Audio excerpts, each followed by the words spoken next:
दो भाई सन सके, दो भाई सन सके, एक वड्डा ते एक छोटा। बाप ने दोवां नूं ना मदरसे दाखिल करा दिता। हुण जिहड़ा वड्डा भाई सी वो ज़हन दा थोड़ा ना कुंद सी, एडा हुशियार नहीं सी, ज़हन उहदा थोड़ा कमज़ोर सी। जिहड़ा छोटा सी वो बड़ा होशियार सी, सबक विच भी उंज भी बहुत हुशियार सी, इलम विच भी, अकल विच भी, शाऊर विच भी।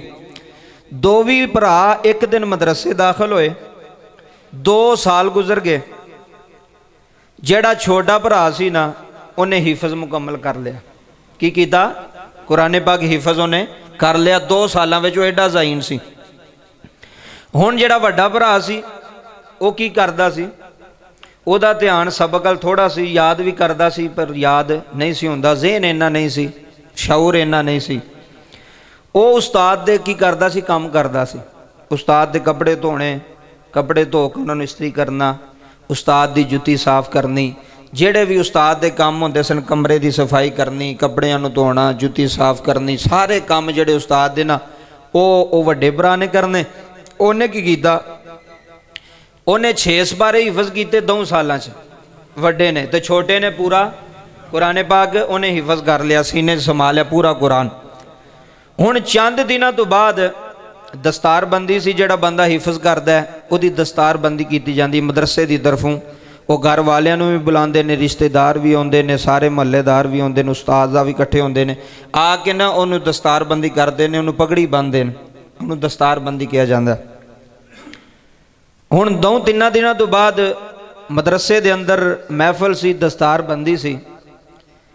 तो छोटा बड़ा खुश सी कि मेरी दस्तारबंदी हो जानी है, तो वड्डा परेशान सी। शाम पई जिदन सुबह महफल होनी सी दस्तारबंदी दी, तो वड्डा जिहड़ा सी ना भरा उस्ताद दी कमरे च बह के तो रोई जाए। उस्ताद आया, उस्ताद ने कहा भी पुत्र की गल है, क्यों रोना है? उन्हें कहा उस्ताद जी गल ये वे कि मैं तो मेरा वड्डा छोटा भरा सी, दो भी एक दिन मदरसे दाखिल होए सा, एक दिन ही साडा एडमिशन होया सी, ते मेरे छोटे भरा ने मेरे तो पहला हिफज कर लिया, तो मेरे को ये 7 सपारे हिफज होए ने, तो मेरी बड़ी बेइज्जती होनी। जेड़े रिश्तेदार ने आना है, जेड़े यार दोस्त ने आना, जेड़े तलक वाले ने आना, उन्हें कहना भी तू वड्डा हो के तो तू 7 कीते ने, तो छोटा हो के पूरा कुरान पाक हिफज कर गया, तू की करदा रहा? उन्हें कहा उस्ताद जी मेरे वास्ते तो ये बड़ा लम्हा है, मेरे वास्ते तो बेइज्जती की गल है। उस्ताद ने कहा भाई पुत्र तू की चाहना? उन्हें कहा उस्ताद जी मैं 2 सालों में तुहाड़ियां जुत्तियां साफ कीतियां ने, 2 सालों में तुहाडे कपड़े धोते ने, इस्त्री कीते ने, तुहाडे कमरे की सफाई की, हर काम करदा रहा, तो हुण तुसी कोई नज़रे करम करो मेरे ते। ऐ शगीरद कह रहा उस्ताद नूं। उस्ताद भी अल्लाह वाला सी, कोई नेक सी। उन्हें कहा पुत्र सौ जा जाके, जदों कल दस्तारबंदी होवेगी तो तेरी भी नाल ही होवेगी। सुभान अल्लाह। ए उस्ताद कह रहा, पढ़े उन्हें 7 सपारे ने, कहंदा पुत्र तू सौ जा, जो सुबह होवेगी तेरे भरा दे नाल ही तेरी दस्तारबंदी की जाएगी, तू ना टेंशन लै। वो बच्चा रोंदा रोंदा बेचारा सौ गया। हुण उस्ताद ने मुसल्ला पाया, सरगी दा वेले तक उस्ताद सारी रात रोंदा रहा। आंदर मौला इन्हें उस्ताद दा अदब कीता है, इन्हें उस्ताद की खिदमत की है, जुतियां साफ कीतियां सू, कपड़े धोते सू। मेरे अल्लाह जे तेनू एदी ये नेकी कबूल है जेड़े ने उस्ताद दे बारे की अच्छा अमल किया है, तो मेरे अल्लाह मैं उस्ताद हो के तेरा बंदा हो के तो मैं दुआ करना वा कि इस मेरे बच्चे दे सीने विच भी पूरा कुरान नाजल फरमा दे, पूरा कुरान सीने दे अंदर उतार दे। बाबा जी जो दुआ की, सुबह वो फजर टाइम उठिया, हुण जिथों कोई पूछे उथों ही पढ़े। आए हाय, जिथों कोई पूछे ना 15वां सपारा को खोले उथों पढ़ दे, 16वां खोले उथों पढ़ दे, 17वां खोले, पूरे 30 दे 30 सपारे उन्हें हिफज हो गए। तो जो दस्तारबंदी होने लगी तो ओदा भी ना आया, तो सारे पूछन लगे भी इन्हें तो 7 सपारे किए ने, इनू क्यों भाई दस्तारबंदी कादी पे कर दे हो? उस्ताद कहन लगा 7 नहीं, जिथों कहते उथों पढ़ेगा। इन उस्ताद की दुआ लग गई है, तो वह दोवां दे भरावां दी दस्तारबंदी हुई उस्ताद के अदब दे नाल कि जुल्म के खिलाफ जिहड़ा बंदा आवाज़ उठांदा है, अल्लाह तबारक व तआला उसका साथ अता फरमांदा है और अल्लाह उसकी मदद भी फरमांदा है।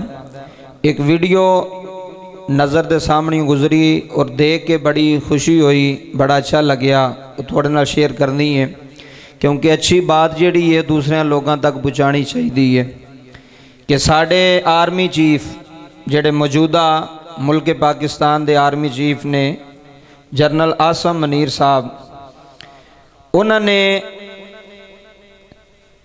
जिन्ने भी आर्मी के अंदर शहीद होए ने नौजवान, उन्होंने दियां बच्चियां नाल मुलाकात की है। आर्मी चीफ साहब ने, जनरल आसम मनीर साहब ने, उन्होंने मुलाकात की उन्होंने बच्चियां दे नाल कि जिन्हां दे वालिद आर्मी के अंदर शहीद हो गए, किसी भी रैंक के शहीद होए। और मुलाकात के दौरान बहुत अच्छी बात जी मैनू बड़ी खुशी की बात लगी और होना भी इस तरह ही चाहिए। आर्मी चीफ साहब ने, आसम मनीर साहब ने एक बच्ची ने मुलाकात की, छोटी जी बेटी सी, तो उन्होंने पूछा भी कोई गलबात करनी है, तो छोटी जी बेटी ने, बच्ची ने आसम मनीर साहब आर्मी चीफ नू कहा कि मेरे वालिद साहब शहीद होए सन आर्मी के अंदर ही, और मैं उस शहीद की बेटी हाँ। तो गल ये वे कि असी जिस पिंड के अंदर रहने, जिस इलाके के अंदर रहने, साढ़े ते जुल्म बड़ा किया जाता है।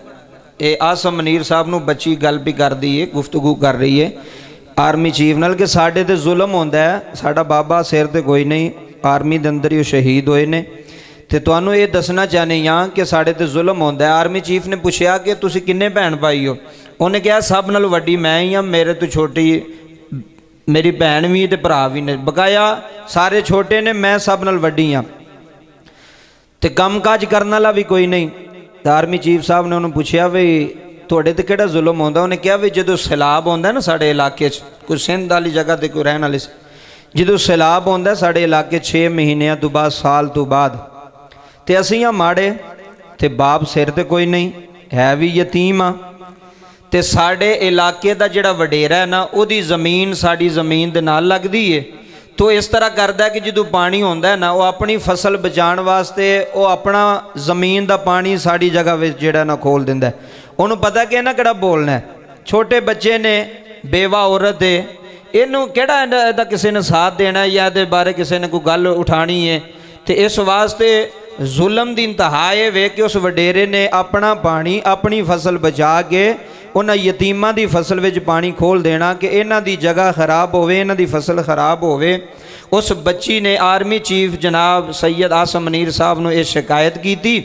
तो आसम मनीर साहब के पिछे जेडे अफसर सन, उन्हें उस टाइम हाजिर करके उन्हें कहा कि बच्ची की गल सुनो, ये की कह रही है कि वडेरा जिहड़ा है वो ज़बरदस्ती अपना पानी जिहड़ा वो साड़ी पैली च खोलदा है, तो इस जुल्म, इस सितम बर्दाश्त नहीं, ये नहीं होना चाहिए।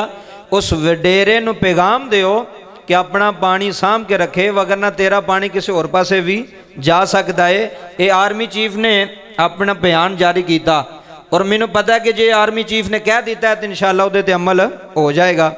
वेखो, ये सिर्फ एक जुल्म की तस्वीर सामने आई है, जे बहुत ज़्यादा जुल्म सितम हो रहे हैं। वडेरे कई हज़ारां वडेरे होने ने, ये तो एक वडेरे की गल आर्मी चीफ तक पहुँची है ना जी। कई वडेरे ऐसे ने जेडे यतीमां दी ज़मीनां ते कब्जे करी बैठे ने, पुछण वाला कोई नहीं मुल्क पाकिस्तान के अंदर, उन्होंने नथ पाण वाला कोई नहीं, उन्होंने तो गिरेबान तो फड़न वाला कोई नहीं। आर्मी चीफ ने उस बच्ची के सिर ते हथ रखिया, उन्हें कहा बेटा तुसी परेशान ना हो, हुण वो वडेरा तुहाडी फसल विच पानी नहीं छड़ेगा, तुहाडी जगह ते पानी नहीं छड़ेगा। और अगली गल जिहड़ी आर्मी चीफ साहब की थी, बहुत आला गल की थी, उन्हें कहा बेटा जिन्ना तक तुसी और तुहाडे भाई जवान ना होण, जवान हो के कम शम ना करन, किसी नौकरी ते ना लग जाण, तुहाडा सारा खर्चा जिहड़ा वो आर्मी दे जिम्मे। देखो किड्डी वड्डी बात है ना, होनी चाहिए। जिहड़ा बंदा अच्छा काम करे उन्होंने एप्रीशिएट करना चाहिए, उसकी तारीफ होनी चाहिए। उन्हें कहा जिन्ना तक तुसी यतीम हो, तुहाडे बाबा ने आर्मी के अंदर खिदमत की है, नौकरी की है, और इंशाअल्लाह जिन्ना तक साड़ी जिंदगी है, जिन्ना तक तुसी जवान नहीं होंदे, नौकरी नहीं लगते, कमाना शुरू नहीं करते, तुहाडा सारा खर्चा पढ़ाई का, घर का वो आर्मी की तरफों होएगा। इंशाअल्लाह असी सारा खर्चा उठावांगे और ये बड़ी अच्छी चीज़ है। और एक इल्तमास भी और भी है आर्मी चीफ अगे, खेत एक वडेरा है ना, दूसरे वडेरियां ते भी गिरेबाना ते हथ पैना चाहिए जिन्होंने यतीमां दियां ज़मीनां ते कब्जा किया है। साढ़े इलाके के अंदर तो इस तरह नहीं ना, सिंध वाल जाओ ना तुसी, उधर वडेराइज़म है, वो छोटे छोटे लोगों ने नहीं वो जीण देंदे, उन्हां दी ज़मीनां ते कब्जा, हर चीज़ ते कब्जा। तो ये होना चाहिए, जिथे भी कोई जुल्म करे उहदे खिलाफ आवाज़ उठानी चाहिए है। ये आर्मी चीफ साहब नू एप्रीशिएट है, उन्हें अच्छा काम किया है। और जेडे दूसरे जालम लोग बैठे ने उन्होंने नाल भी इस तरह ही रवैया इख्तियार किया जाएगा, फिर सारे सीधे हो जाएंगे।